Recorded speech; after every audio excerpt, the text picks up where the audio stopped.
Hello friends, आजचा आपला topic असणार आहे सर्क्युलर मोशन.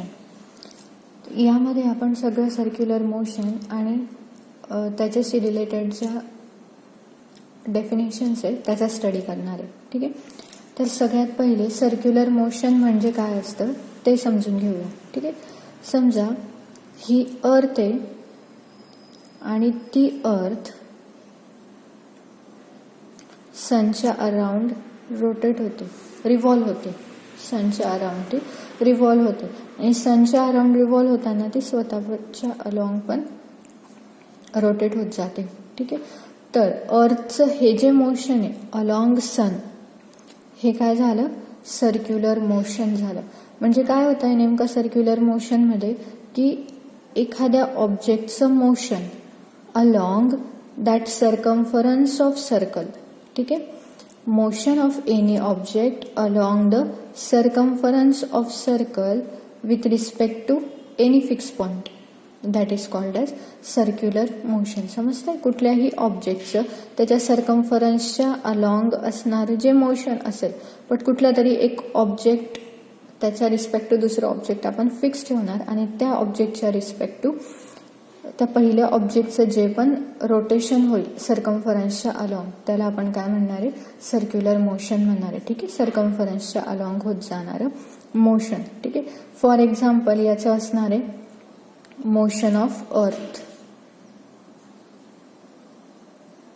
ठीक, अलॉंग सन. त्यानंतर या सर्क्युलर मोशनचे दोन टाइप्स असणार आहे. There are 2 types of circular motion. Okay, circular मोशनचे 2 टाइप्स असणारे. त्यातला पहिला टाइप आहे युनिफॉर्म सर्क्युलर मोशन आणि दुसरा टाइप आहे नॉन युनिफॉर्म सर्क्युलर मोशन. ठीक आहे, या सगळ्यांच्या डेफिनेशन्स मी तुम्हाला लेक्चरच्या लास्टला देईल. ठीक आहे, uniform circular motion and non uniform circular motion. बघा, युनिफॉर्म व्हेलॉसिटी आणि नॉन युनिफॉर्म व्हेलॉसिटी शिकले आहात तुम्ही पहिल्या 2-3 लेक्चर्समध्ये. तर युनिफॉर्म सर्क्युलर मोशन आणि नॉन युनिफॉर्म सर्क्युलर मोशन मध्ये तेच असणार आहे. युनिफॉर्म मध्ये काय असेल, जर व्हेलॉसिटी कॉन्स्टंट असली तर त्या मोशनला काय म्हणायचं, युनिफॉर्म सर्क्युलर मोशन. आणि जर ती व्हेलॉसिटी कंटिन्युअस चेंज होत असली तर त्याला तुम्ही काय म्हणणार आहात, नॉन युनिफॉर्म सर्क्युलर मोशन. म्हणजे आता बघा, मी हे जे एक्झाम्पल सांगितलं तुम्हाला की अर्थ सनच्या अलॉंग रिव्हॉल्व होते, तर यामध्ये अर्थचा जो काही अर्थची जी व्हेलॉसिटी आहे ती व्हेलॉसिटी प्रत्येक पॉइंटला कॉन्स्टंट असेल. म्हणजे आपण सर्टन टाइम इंटरव्हल कन्सिडर केला तर त्या टाइम इंटरव्हलमध्ये जेवढी व्हेलॉसिटी येईल नेक्स्ट टाइम इंटरव्हलमध्येही तितकीच व्हेलॉसिटी असेल. म्हणजे अर्थची व्हेलॉसिटी ही इथे कॉन्स्टंट असणार आहे. बरोबर 365 डेजमध्ये ती सनच्या अराउंड एक रोटेशन कम्प्लीट करते. सो ते मोशन कोणतं होईल, त्याचं युनिफॉर्म सर्क्युलर मोशन, ज्यामध्ये तुमचा स्पीड काय असतोय, कॉन्स्टंट स्पीड किंवा व्हेलॉसिटी दॅट इज कॉन्स्टंट, त्याला आपण म्हणणार आहे युनिफॉर्म सर्क्युलर मोशन. आणि नॉन युनिफॉर्म त्याच्या अपोजिट असणार आहे, की नॉन युनिफॉर्म मध्ये स्पीड किंवा जी व्हेलॉसिटी आहे ती कंटिन्युअसली काय होत जाईल, चेंज होत जाईल. मग जिथे ही व्हेलॉसिटी कंटिन्युअस चेंज होते त्याला आपण काय म्हणतो, नॉन युनिफॉर्म सर्क्युलर मोशन. सगळ्यात पहिले तर सर्क्युलर मोशनची डेफिनेशन कळली. Circular motion means motion of object along the circumference of circle. Circular मोशनचे 2 टाइप्स आहेत, uniform circular and non uniform circular motion. Uniform मध्ये काय असणार आहे, motion of particle along the circumference with constant speed किंवा with constant velocity, that is called as uniform circular motion. That is, for example सांगितलं तुम्हाला, motion of earth around sun. Non uniform मध्ये पण motion of particle along the सर्कम्फरन्सच असणार आहे, फक्त with variable speed किंवा where the speed continuously changes, त्याला तुम्ही काय म्हणणार आहात, नॉन युनिफॉर्म सर्क्युलर मोशन. ठीक आहे, आता ह्या सर्क्युलर मोशन मध्ये angular displacement, angular velocity and angular acceleration या 3 गोष्टी शिकायच्या आहे तुम्हाला. तर त्यासाठी त्या तिघी गोष्टी शिकून घेण्यासाठी सगळ्यात पहिले तर आपल्याला रेडियस व्हेक्टर म्हणजे माहीत असलं पाहिजे की रेडियस व्हेक्टर म्हणजे नेमका काय असतो. ठीक आहे, तर रेडियस व्हेक्टर म्हणजे काय असणार आहे बघा. समजा आता ही अर्थचं हे रोटेशन आपण शो करतोय सर्क्युलर मोशन. इथे आपली अर्थ आहे, म्हणजे इथे आपला ऑब्जेक्ट आहे. ठीक आहे, हा सन सेंटरला प्लेस केलाय आपण. ओके. सो रेडियस वेक्टर म्हणजे काय असतं की असा वेक्टर जो आपण सेंटर पासून ड्रॉ करतोय. ठीक आहे. Vector which is drawn from the centre up to the position of particle. Okay. समजा नेक्स्ट याच्यात जर इथे असणार, आता ती अर्थ रोटेट होत होत होत होत इथे आली. ठीक आहे. तर सेंटर पासून त्या अर्थची जी पोझिशन आहे तिथपर्यंत काढलेला जो वेक्टर आहे त्याला तुम्ही काय म्हणणार आहात? रेडियस वेक्टर म्हणणार आहे. अगदी सिंपल आहे. सेंटर पासून कुठे काढायचं आपल्याला? पोझिशन ऑफ पार्टिकल पर्यंत काढलेला जो काही वेक्टर असेल त्याला काय म्हणणार आहे? Radius vector. Vector drawn from, मी लिहून देणार आहे हे लास्टला सगळं. वेक्टर ड्रॉन फ्रॉम सेंटर कुठपर्यंत काढायचं आहे? Up to. सेंटर पासून कुठपर्यंत काढला? ही पोझिशन होती पार्टिकलची. Up to the position of particle.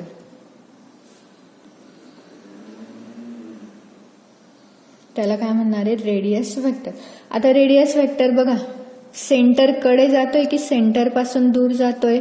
Away from the centre आहे ना. हा जो रेडियस वेक्टर आहे हा अवे फ्रॉम द सेंटर आहे. म्हणून इथे एक पॉइंट एमसीक्यू साठी लक्षात ठेवायचा की it is directed away from centre. MCQ साठी इम्पॉर्टंट आहे. Radius vector always draw away from the centre. Towards the centre येणार नाही. रेडियस वेक्टर नेहमी अवे फ्रॉम द सेंटर जाईल आणि रेडियस वेक्टरला वेक्टर आर याच्याने शो केला जातो. ठीक आहे. हा रेडियस वेक्टरचा सिम्बॉल झाला. Radius vector is denoted by vector R. आणि रेडियस वेक्टर म्हणजे काय समजलं? त्या सेंटर पासून त्या पार्टिकलची पोझिशन जिथे कुठे असेल तर सेंटर पासून पोझिशन पर्यंत ड्रॉ केलेला वेक्टर म्हणजे काय असणार आहे? रेडियस वेक्टर असणार आहे. And that is always act away from the centre. Next आहे अँग्युलर डिस्प्लेसमेंट.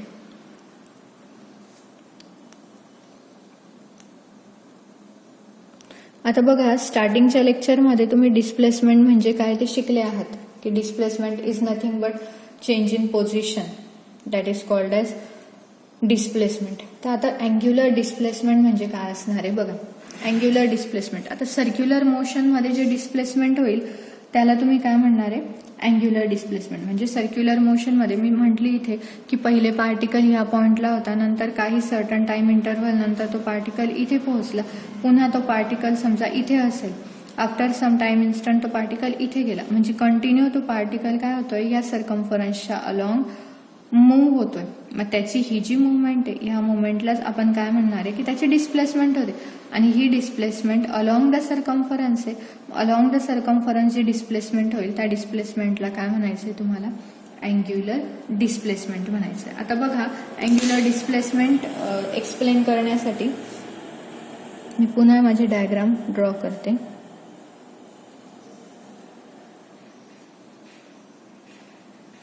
ठीक आहे. पहिले तो पार्टिकल समजा इथे होता, वेक्टर आर ही त्याची फर्स्ट पोझिशन झाली ज्याला P1 ने शो करू आपण. हा नंतर आफ्टर सम टाइम इंटरव्हल तो पार्टिकल P2 ला पोहोचला. ठीक आहे. तिथली जी काही त्याची रेडियस वेक्टरची डायरेक्शन असेल दॅट इज वेक्टर आर. दोन रेडियस वेक्टरच्या मध्ये अँगल फॉर्म झालेला दिसतोय.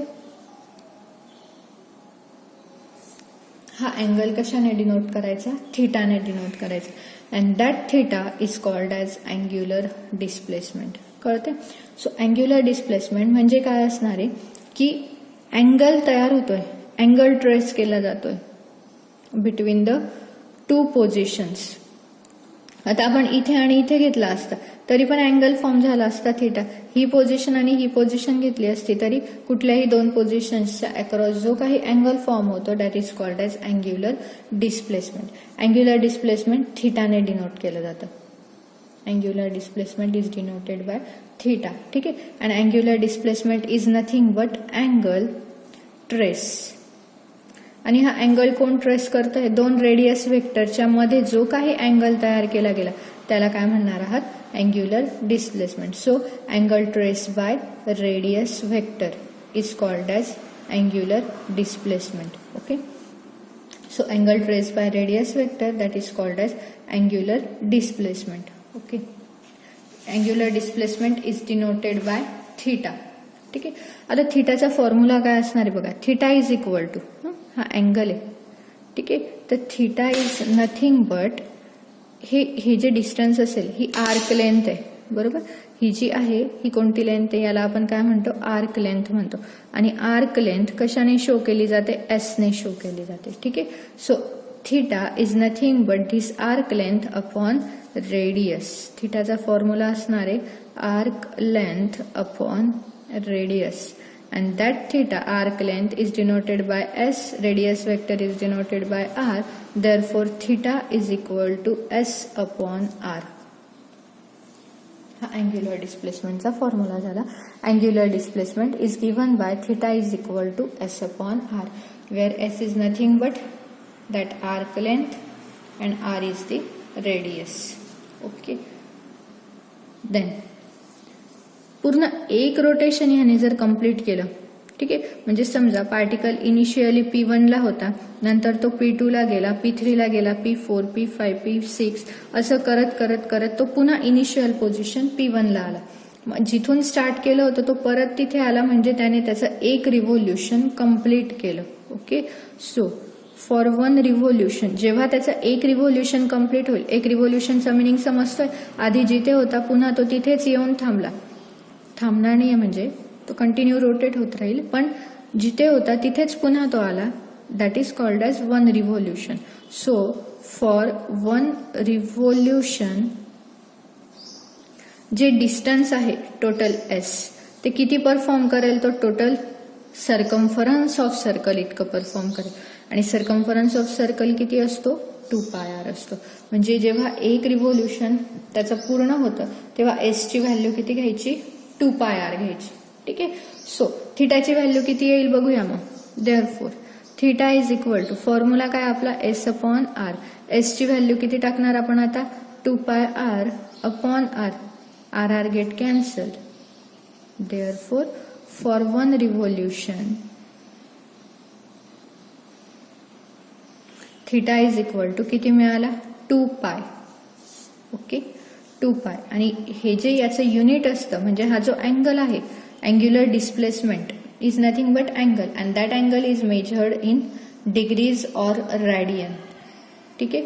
तर वन रिव्होल्युशनसाठी त्याचा अँगल किती आला 2π रॅडियन इतका आला. म्हणजे अँग्युलर डिस्प्लेसमेंटचं जे युनिट आहे तर अँग्युलर डिस्प्लेसमेंटचं युनिट काय असणार आहे रॅडियन असणार आहे. Okay. Unit of angular displacement is radian. Okay. Next concept आहे अँग्युलर व्हेलॉसिटी. अँग्युलर डिस्प्लेसमेंट कळलं. अँग्युलर व्हेलॉसिटी म्हणजे काय असतं. Velocity is nothing but distance upon time. Displacement upon time is called as velocity. So angular displacement म्हणजे काय असणार की angular velocity म्हणजे काय असणार की angular velocity is nothing but angular displacement upon time. General व्हेलॉसिटीचा फॉर्म्युला काय म्हणता तुम्ही velocity is nothing but displacement upon time. So if you want to define angular velocity is nothing but angular displacement per unit time. Okay. So next concept is angular velocity.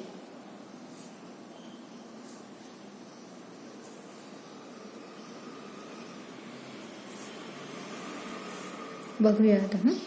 angular velocity is denoted by omega.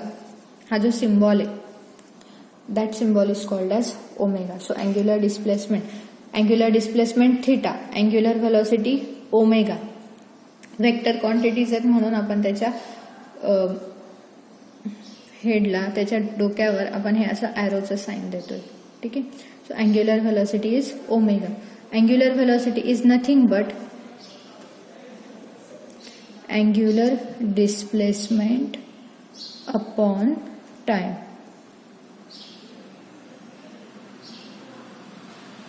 Angular displacement upon time म्हणजे काय असणार आहे angular velocity असणार आहे. Angular displacement कशाने denote करतोय आपण theta. So ओमेगाचा formula काय आला omega is nothing but theta upon T where theta is the angular displacement and T is the time. Okay. So omega is theta upon T. ठीक आहे. So definition काय म्हणणार तुम्ही rate of change of angular displacement with respect to time. ठीक आहे. Angular डिस्प्लेसमेंटचा जो काही change असणार that change with respect to time, it is called as angular velocity. ठीक आहे. युनिट घ्यायचं आहे अँग्युलर डिस्प्लेसमेंटचं. व्हेक्टर क्वांटिटी आहे कळलं तुम्हाला. युनिट बघा, अँग्युलर डिस्प्लेसमेंटचं युनिट काय होतं, थिटाचं युनिट काय सांगितलं मी तुम्हाला, theta is measure in radian and time is measure in second. So omega is nothing but radian per second. Unit of omega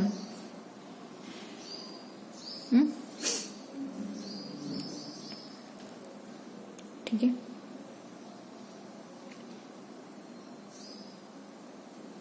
unit of omega angular displacement.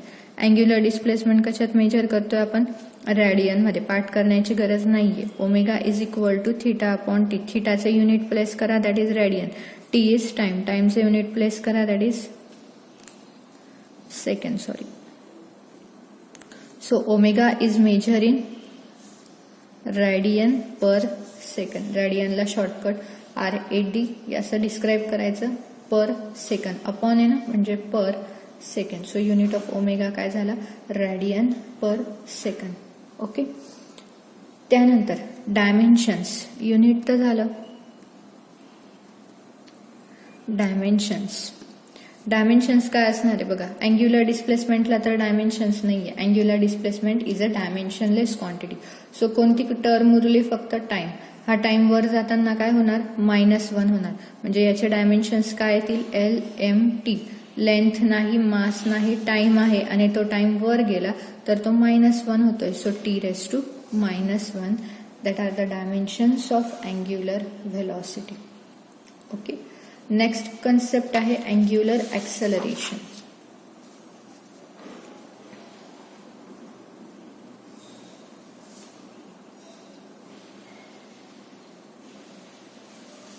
Angular acceleration.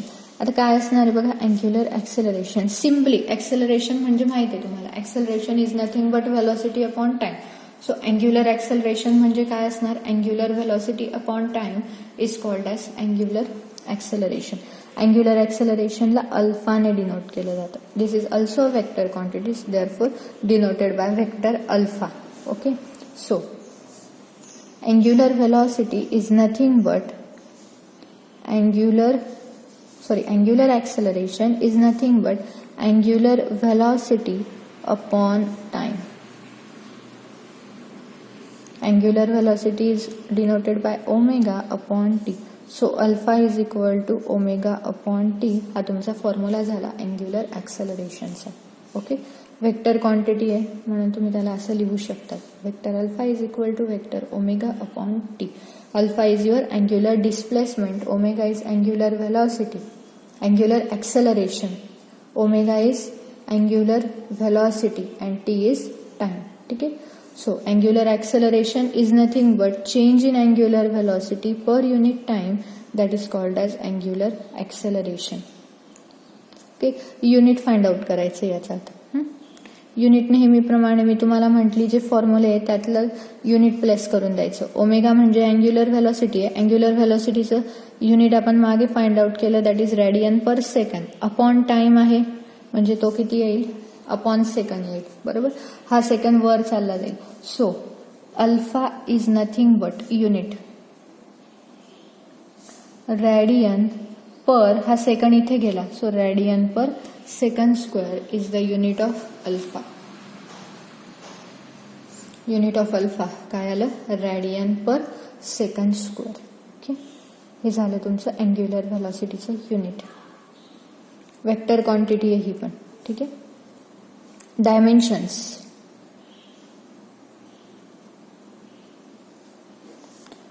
बघा second किती आले, radian म्हणजे angular displacement, याला तर unit dimensionless quantity. मग upon s⁻². हा s⁻² वर जाताना हा डिनॉमिनेटरला, न्यूमरेटरला जाताना s⁻² होईल. म्हणजेच काय घ्यावं लागेल तुम्हाला, t⁻². एल आणि एम शी काही त्याचा संबंध नाही म्हणून L0 M0 t⁻². That are the dimensions of angular acceleration. Okay. आता बघा angular velocity, angular displacement, angular acceleration यांची डायरेक्शन शो करायची असेल तर ती डायरेक्शन कशी शो केली जाते, तर ही डायरेक्शन राईट हँड रूलने दिली जाते. राईट हँड रूल शिकवण्याच्या आधी मी तुम्हाला क्लॉकवाईज सेन्स आणि अँटी क्लॉकवाईज सेन्स हे एक्सप्लेन करून देते, त्यानंतर राईट हँड रूल बघूया आपण. ठीक आहे.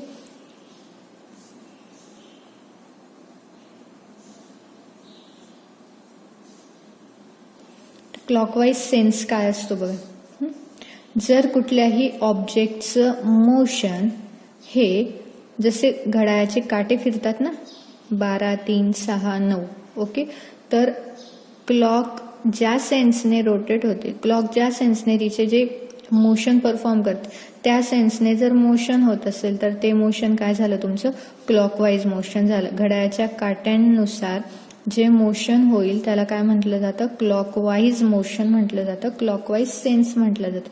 आणि अँटी क्लॉकवाईज म्हणजे काय, त्याच्या उलट, म्हणजे त्याच्या अपोजिट डायरेक्शनने. ठीक आहे. म्हणजे घड्याळाच्या काट्यांच्या दिशेने जे मोशन होत होतं ते क्लॉकवाईज, त्याच्या अपोजिट डायरेक्शनने जे मोशन होईल त्याला अँटी क्लॉकवाईज सेन्स म्हटलं जातं. मग अँटी क्लॉकवाईज सेन्स कसा होईल, असं होतं ना हे 12, 3, 6, 9, तर आता उलट होणार 12, 9, 6, 3. ठीक आहे.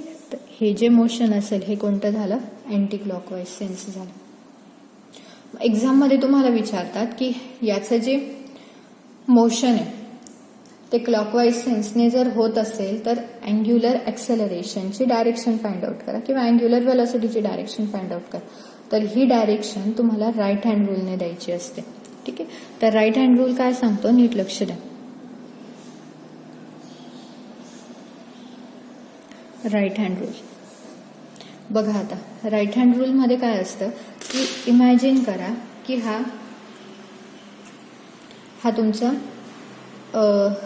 Axis of rotation. ठीक आहे. हा जो पेन मी दाखवते हा तुमचा ॲक्सिस ऑफ रोटेशन. सो ह्या ॲक्सिस ऑफ रोटेशनला काय करायचं अशा पद्धतीने पकडायचं. Imagine axis of rotation to be held, right hand rule आहे, therefore axis of rotation is held in the right hand. आणि कसा पकडायचा आहे तो axis of rotation such that fingers are curled around that axis and thumb is outstretch. कळतंय. Imagine this axis of rotation is held in the right hand such that fingers are curled around the axis and thumb is outstretched. बरोबर. Thumb कसली direction देतो तुम्हाला, हा thumb तुम्हाला जी quantity तुम्हाला require आहे म्हणजे angular acceleration, angular velocity, angular displacement त्याची डायरेक्शन देईल. आणि हे जे तुमचे फिंगर्स कर्ल आहेत हे curl fingers gives the direction of sense of rotation. म्हणजे जर तो क्लॉकवाईज सेन्सने रोटेट होत असेल तर त्याची डायरेक्शन आणि जर तो अँटी क्लॉकवाईज सेन्सने रोटेट होत असेल तर त्याची डायरेक्शन. ठीक आहे. आता बघा हे कर्ल फिंगर्स असे रोटेट होतात. अँटी क्लॉकवाईज सेन्स आहे ना, अपोजिट डायरेक्शनने हा सेन्स आहे, अँटी क्लॉकवाईज सेन्स आहे. मग जर अँटी क्लॉकवाईज सेन्स असेल तर तुम्हाला अँग्युलर ॲक्सेलरेशन, अँग्युलर व्हेलॉसिटी कोणत्या डायरेक्शनला मिळत आहे, थंब कुठे चाललाय अपवर्ड, म्हणजे angular acceleration, angular velocity upward मिळतील जर सेन्स अँटी क्लॉकवाईज असेल. ठीक आहे. आता सेन्स कसा द्यायचा आहे, समजा क्लॉकवाईज सेन्स द्यायचा आहे. क्लॉकवाईज सेन्स द्यायचा असेल तर हे असंच पकडलं आपण, पण क्लॉकवाईज सेन्स द्यायचा असेल तर हा असा. ठीक आहे. तर थंब कुठे चाललाय downward and that thumb gives the direction of angular acceleration. Okay. So clockwise sense, anti clockwise sense that is denoted by the curled fingers and the outstretched thumb gives the direction of your required quantity. Okay. So कळलं काय तुमचा हा axis of rotation. That axis of rotation is held in the right hand and such that fingers are curled around the axis and thumb is outstretched.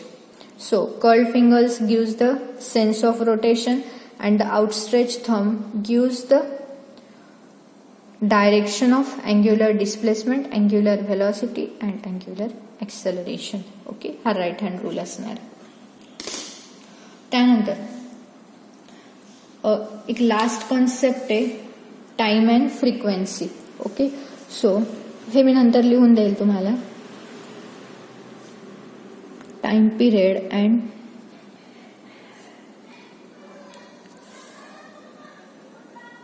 Frequency. Time period T ने denote केला जातो, frequency N ने denote केली जाते. ठीक आहे. तर time period म्हणजे काय, एक रोटेशन कंप्लीट करण्यासाठी जो टाइम रिक्वायर्ड आहे त्याला तुम्ही काय म्हणताय time period.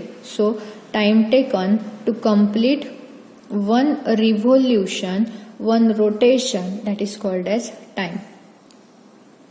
Time period is nothing but time required to complete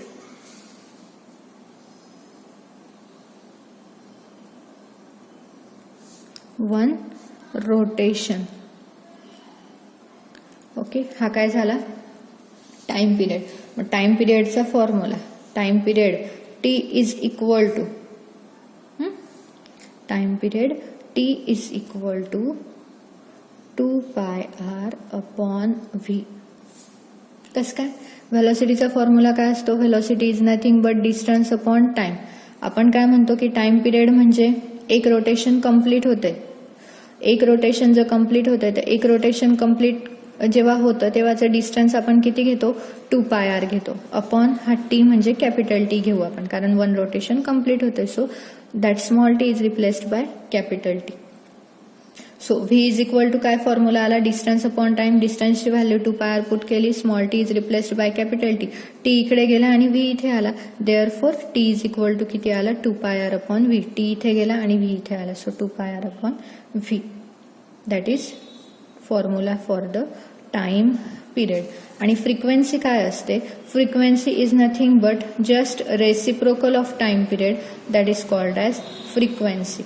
frequency is nothing but time पिरियडचा जो रेसिप्रोकल असणार त्या टाइम पिरियडच्या रेसिप्रोकलला फ्रिक्वेन्सी म्हणणार. किंवा पर सेकंडमध्ये युनिट टाइममध्ये जितके नंबर ऑफ रोटेशन्स तो परफॉर्म करत असेल that number of rotations that is called as frequency. Okay, so frequency is nothing but reciprocal of time period. ठीक आहे. सो फ्रिक्वेन्सीचं युनिट असणार आहे, frequency is measured in hertz. किंवा आता इथे हर्ट्स न घेता इथे आपल्याला काय घ्यायचं आहे? फ्रिक्वेन्सीचं जे युनिट असणार आहे, टाइम पिरियडचं जे युनिट असेल त्याच्या अपोजिट युनिट कोणाचं असणार आहे? फ्रिक्वेन्सीचं असणार आहे. ठीक आहे. तर आता टाइम पिरियडचं युनिट काढून घेऊया. तर बघा, time period is equal to 2πr upon V put केलाय आपण. आता मी जर तुम्हाला म्हटली और व्ही इज इक्वल टू, आपण काय फॉर्म्युला पुट केला? V is equal to 2πr upon V. एक रिलेशन फाइंड आउट करायचं होतं आपल्याला व्ही आणि ओमेगाचं. V is equal to R omega. एक मार्काला विचारलं जाऊ शकतं ते. तर इथे बघा, ओमेगाचा फॉर्म्युला काय घेतलाय आपण? Omega is nothing but angular displacement upon time. ठीक आहे. Small T is replaced by capital T, म्हणून मी थिटा अपॉन कॅपिटल टी लिहिते. वन रोटेशन असेल तेव्हा थिटाची व्हॅल्यू आपण किती घेतो? 2π. अँगल किती पुट केलं? 2π. अपॉन टाइम पिरियडची ही व्हॅल्यू पुट करून देऊ, that is 2πr upon V. So omega is equal to किती आला? 2π गेट कॅन्सल, व्ही वर गेला. So omega is equal to V upon R, और therefore V is equal to किती येऊन जाईल? R omega. हे रिलेशन लक्षात ठेवायचं नीट. ह्या रिलेशनवर क्वेश्चन विचारले, न्यूमेरिकल्स असतात. म्हणजे समजा तुम्हाला ओमेगा गिव्हन असेल, रेडियस गिव्हन असेल तर कॅल्क्युलेट द लिनियर स्पीड. आता व्ही म्हणजे तुमचा लिनियर स्पीड आहे आणि ओमेगा म्हणजे काय असणार आहे? Angular speed. तर न्यूमेरिकल्समध्ये दिलेलं जेव्हा असेल तेव्हा नीट चेक करायचं की तुम्हाला ओमेगा गिव्हन आहे की व्ही गिव्हन आहे. ठीक आहे. So V is your linear speed and omega is the angular speed. V is equal to R omega. हे रिलेशन लक्षात ठेवायचं. कसं काढलं कळलं? अँग्युलर व्हेलॉसिटीचा फॉर्म्युला घेतला. Angular velocity is equal to theta upon T. Theta एक रोटेशन कंप्लीट होतं तेव्हा थिटाची व्हॅल्यू 2π. टोटल 360 डिग्री फिरतो ना तो, म्हणजे थिटा किती? अँगल किती झाला? 360 म्हणजे 2π अपॉन टी. टाइम पिरियडचा फॉर्म्युला काय? 2πr upon V. 2π get cancel, V वर गेला. So omega is equal to V upon R. ठीक आहे. आणि इथे जे तुम्हाला फ्रिक्वेन्सीचं युनिट मिळतं ते फ्रिक्वेन्सीचं युनिट इथे तुम्हाला एकतर रिव्होल्युशन पर मिनिट असं दिसेल किंवा रिव्होल्युशन पर सेकंड असं दिसेल, कारण इथे आपण सगळं रिव्होल्युशन बद्दल बोलतोय, सर्क्युलर मोशन बद्दल बोलतोय. सो फ्रिक्वेन्सीचं युनिट एकतर तुम्हाला रिव्होल्युशन पर मिनिट असं असणार किंवा रिव्होल्युशन पर सेकंड असे दोन युनिट असतील. RPS is nothing but revolution per second, RPM is revolution per minute. हे कसले युनिट झाले? तुमचे फ्रिक्वेन्सीचे युनिट झाले. ओके. आता ज्या डेफिनेशन्स होत्या त्या मी तुम्हाला दाखवते. त्या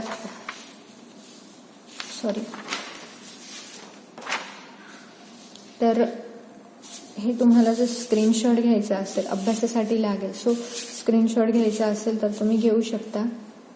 एक्झाममध्ये ह्या डेफिनेशन विचारल्या जाऊ शकतात. ओके. 1 मिनिट त्याचा स्क्रीनशॉट घेऊन टाका.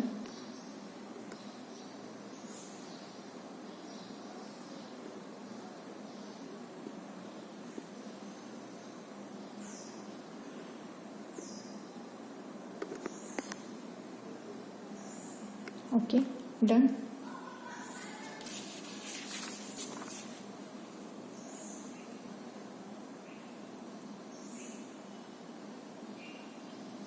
Okay, and right hand rule.